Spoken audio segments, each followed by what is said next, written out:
buat para donatur, para dermawan Allah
Saat belajar masih membahas masalah wudu berlanjut.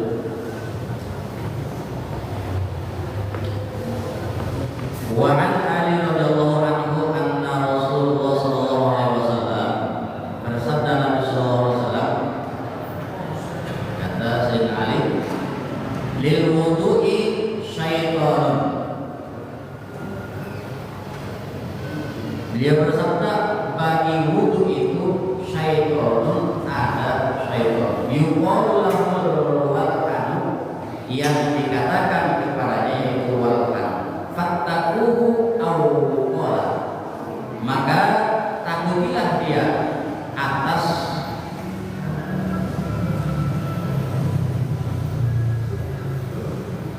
kalau beliau bersabda fadaruhu amal muwaswisu fi sholati.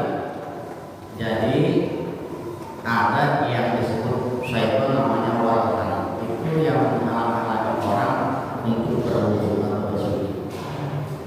Walqan ini kalau biasa orang yang menakut-nakuti, yang menghalangi orang untuk bersuci berwudu. Wudu sebenarnya mudah dan gampang kan? Ya. Riwayat wudu sahabat Bilal bin Rabah itu juga tidak pernah putus wudu. Kenapa disebut beliau orang yang masih dunia tapi langkahnya sudah terdekat di surga? Luar biasa. Langkah orang kaki yang terdekat dengan surga. Kenapa? Dia orang yang tidak pernah putus wudu. Kalau wudunya batal, ya, maka dia wudu lagi. Padahal untuk mencari air saat itu cuma air zam-zam. Sulit air kalau di kota Mekah atau Madinah. Sampai sekarang mana ada di sana bor air? Itu air laut sulit untuk dikirim ke perhotelan untuk nanti dan lain sebagainya keperluan. Makanya lebih mahal air daripada bensin. Itu air laut sulit. Air zam-zam untuk minum, tidak perlu untuk nanti dan yang lainnya.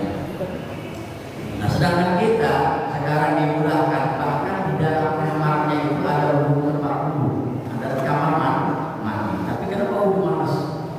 Padahal orang yang berwudu termasuk orang yang suci. Kenapa? Fattaquhu aw qala, maka takutilah dia. Aw qala bersabda, fahdaruhu, maka waspadailah dia. Amal waswisu fi sholati, adapun yang mewaswaskan dalam sholat, fasmuhu khonzab, maka namanya ialah khonzab.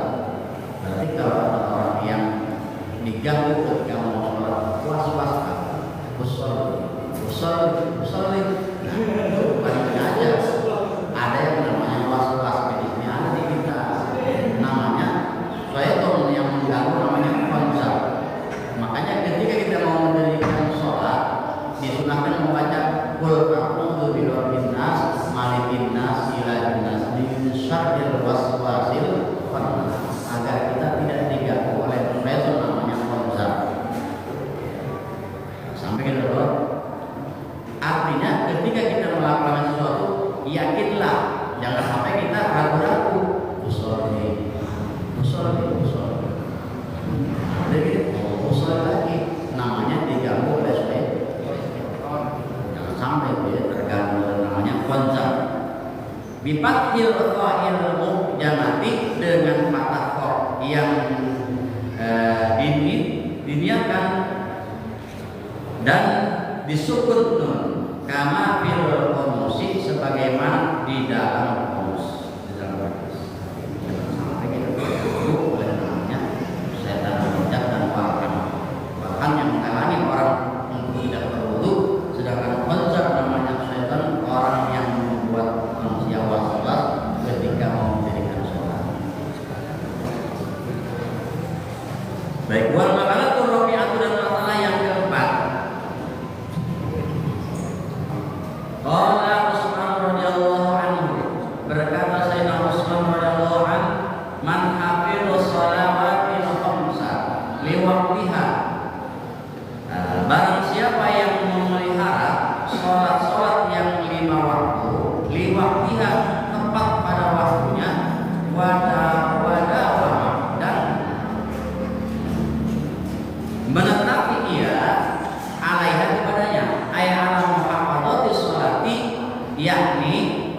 memelihara sholat-sholat fardu.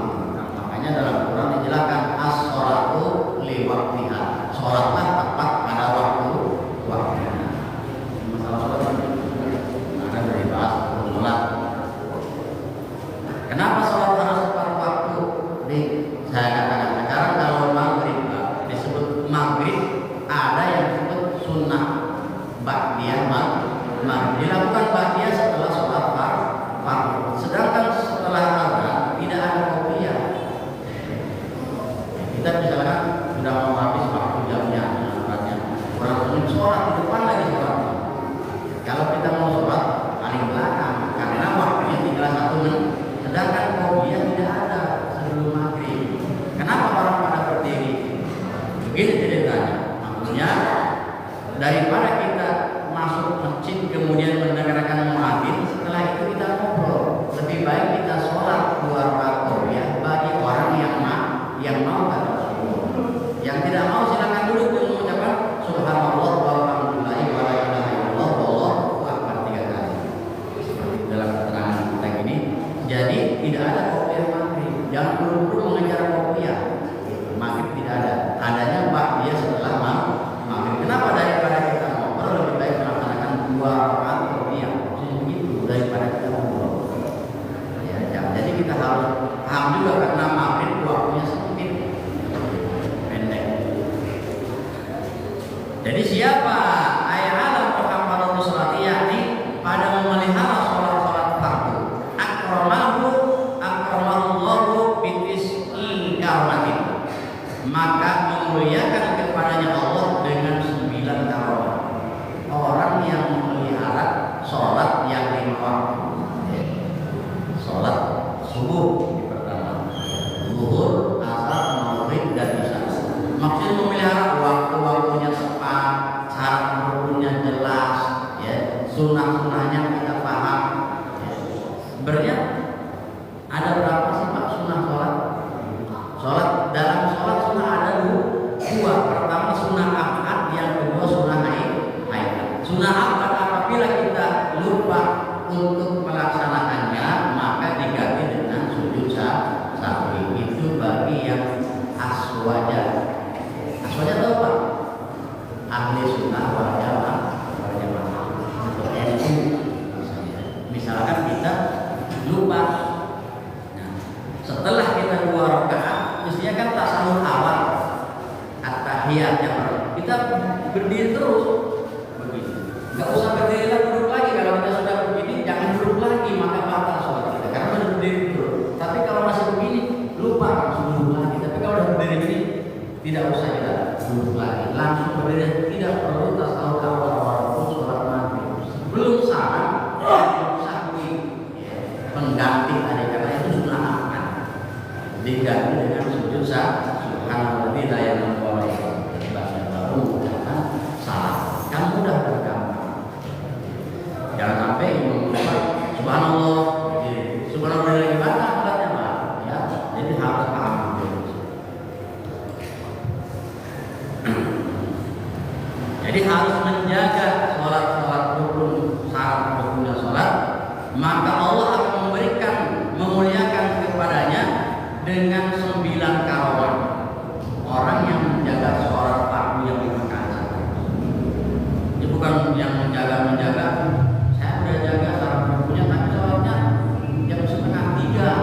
Ya, jam 2:30 ada. Sholat rukunnya 2:30 ada ya? Ada. Sholat paling tidak 7 menit. Paling lama. Paling lama kalau kita kerja masuk 10 menit. PP 5 menit. Maaf 4 menit sholatnya. Allahu Akbar, Allahu Akbar. Bagaimana kalau dengan sholat sunat tarawih masih dalam dibahas?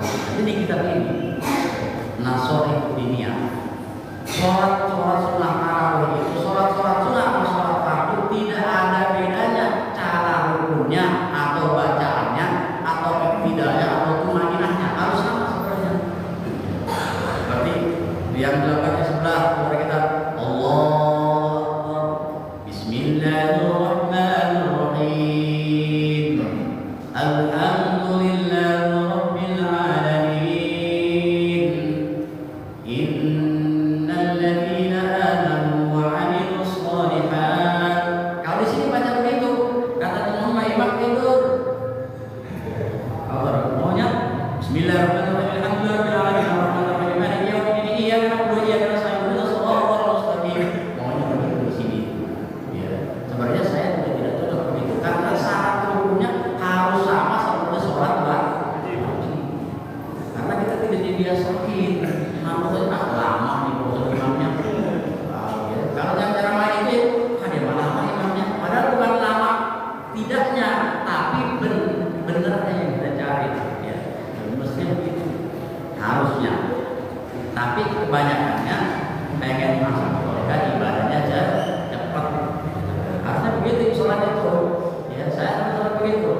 Gitu. Ar-Rahman 'allamal Qur'an, khalaqal insan, 'allamahul bayan, asy-syamsu wal qamaru bi-husban, wan najmu wasy-syajaru yasjudan, was-samaa'a rafa'aha wa wada'al mizan. Baca begini. Jadi kita menikmati dan tenang bacanya. Tapi hati ini tidak tenang. Kenapa? Kalau sholatnya lama banget, ada yang baru sadar Ramadan baru masjid, begitu melihat lama banget, lama jadi kan begitu Pak ada. Sebenarnya bukan karena imamnya, imam kitanya belum ada. Kadang-kadang kan nyalahin imamnya. Kalau disuruh mimpin, seperti kita nonton bola, penonton lebih pintar daripada pemain. Kalau disuruh lapangan juga baik dia mah ngambil bola juga belum bisa. Gitu.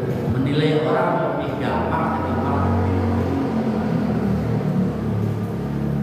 Karena yang mana yang pertama awaluha yuhibbullahu, yang pertamanya karomah yang diberikan bagi orang yang saat menjaga sholat lima waktu, mencintai Allah kepadanya, ayatus suhu, yakni menentukan Allah kepadanya, bil qurbati, dengan kedekatan, wal ahwalil aniyati, dan tingkah laku yang luhur. Qurbah itu dekat, kerabat. Jadi Allah sangat dekat kepada orang yang senantiasa mendirikan sholat dengan baik dan menjaga syarat sholat. Ya. Jadi diberikan kemudian pengertian yang luhur oleh Allah Subhanahu wa Ta'ala. Itu karomah yang pertama. Qurbah itu dekat. Wa yakunu badanuhu sahihan, dan ada badannya selalu sehat. Bila uyubin, yakni tidak ada cacat. Orang yang benar-benar melakukan sholat dengan baik dan benar. Ini dalam kitab sudah dijelaskan. Karena saya kita seperti itu. Orang maka coba sama saya kita sholatnya yang baik dan maka jaga sholat. Perbaikilah sholatmu, maka Allah akan memperbaiki sholat. Wa tahrisul malaikat, dan menjaga kepadanya para malaikat. Malaikat menjaga minal balaya allati lam tuqram, dari berbagai balai bencana yang tidak diputuskan.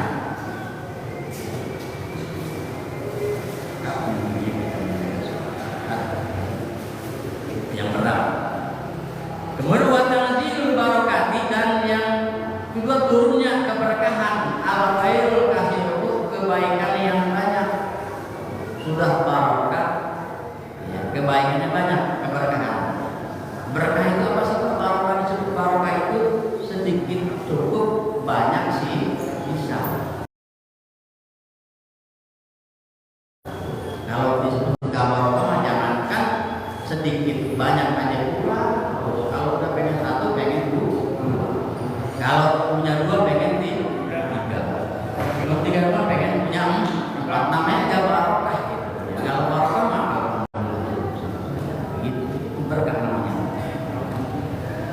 Berkahan al-khairu hasilun yang banyak. Bidar ini di dalam rumahnya. Berkah apa yang ada berkah itu.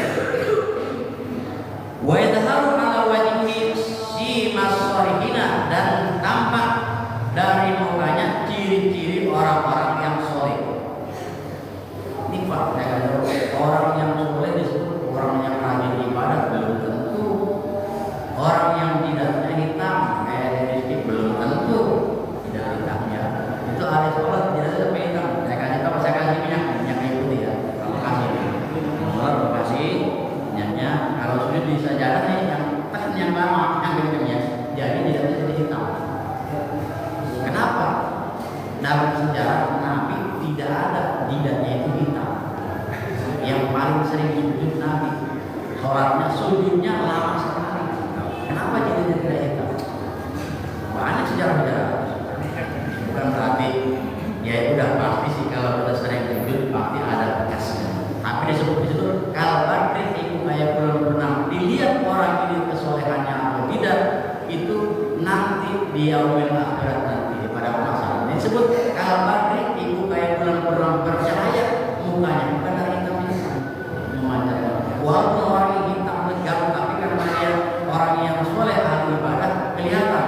dari wajahnya. Kalau itu kayak bulan terang, bukan sekarang. Kemudian ayat alamatuhum wa yulayyinullahu qalbahu, yakni ciri-ciri mereka wa yulayyinullahu qalbahu, dan melunakkan Allah pada hatinya. Hatinya senantiasa lembut, enggak keras kepala. Sedikit keliru tetap marah seperti saya. Tetap marah.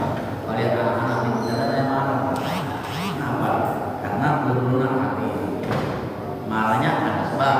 Tapi kalau bisa kita harus bisa menahan marah. Karena marah itu sebagian dari perbuatan jadi lunak hatinya. Mas al-latif fayaqalul mara'ido, dan menerima hatinya kepada berbagai nasihat agama. Kamu aja belum tentu benar nasihat orang. Nah, ada yang begitu, Pak. Banyak yang begitu kan, kita ajak begitu. Itulah tantangan dakwah.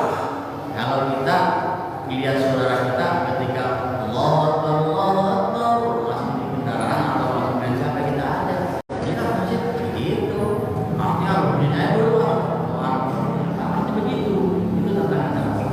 Namanya keras hati untuk menerima nasihat. Termasuk orang yang dulunya sering mengkonsumsi minuman keras dan lain sebagainya, maka hatinya akan menjadi keras, sulit menerima nasihat dari siapapun, masuk anak Tuhan. Jangan sampai kita seperti itu. Harus bisa menerima walaupun nasihat itu datang dari anak kecil, kalau itu benar kita ambil seperti itu. Jangan harus bukan nasihat dari orang yang wajib untuk berkah begitu. Apalagi orang yang begitu kita kasih tahu pasti ngomongnya beda. Makanya ya kita harus lunak hati ini agar bisa menerima nasihat dari siapapun. Kemudian yaqulu ala siratikal barqil lammi. Ini orang-orang tadi yang melaksanakan sholat, yang menjaga sholat, yang lima waktu dengan baik dan benar, yang menjaga sholatnya. Kemudian wa yaqulu ala siratikal barqil lammi, dan akan melewati as-sirati ke atas sirati, akhirat suatu jalan atau jembatan. Enggak goyang-goyang lagi. Ini kita, Pak. Ya, kita yang mengarang para ulama, orang-orang yang diberikan oleh Allah SWT. Belum tentu profesor dokter sekarang bisa mengarang kita, kecuali orang-orang yang dipilih oleh Allah SWT berdasarkan apa namanya Al-Quran dan Sunnah. Jadi ketika melewati jembatan Shiratal Mustaqim kal barqil lammi, seperti kilat yang menyambar, cepat banget.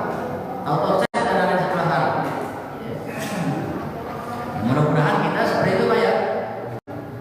Amin dong, Pak. Amin. Jadi ada diperintahin kami ya.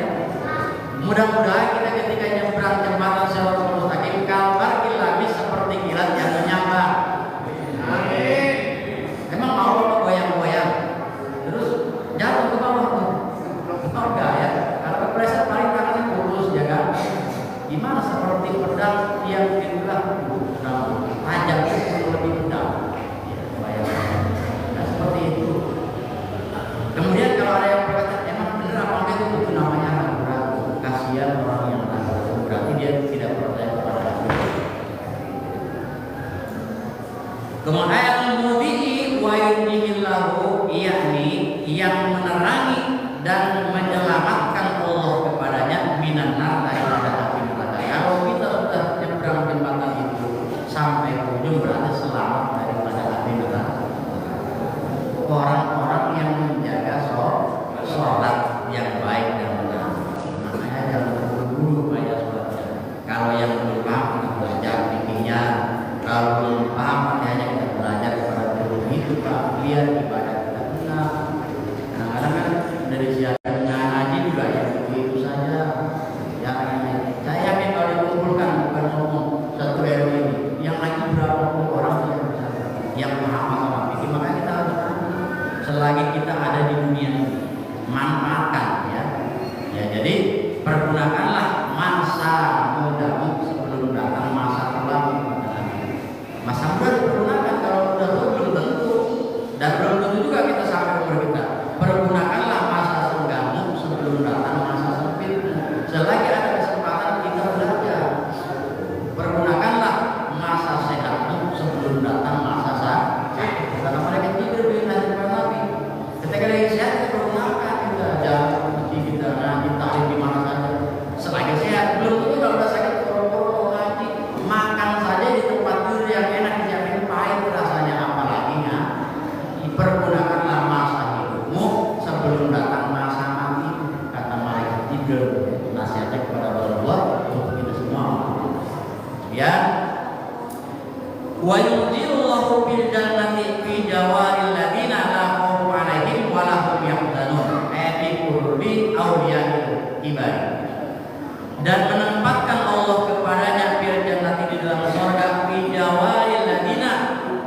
diriwayatkan dari Nabi sallallahu alaihi wasallam, khamsu shalawatin man hafadha 'alaihinna kanat lahu nuran wa burhanan.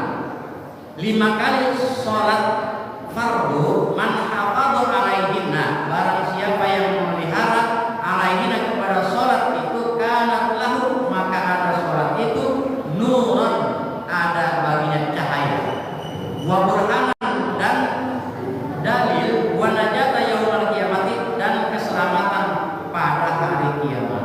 Dalam sholat ada cahaya keselamatan.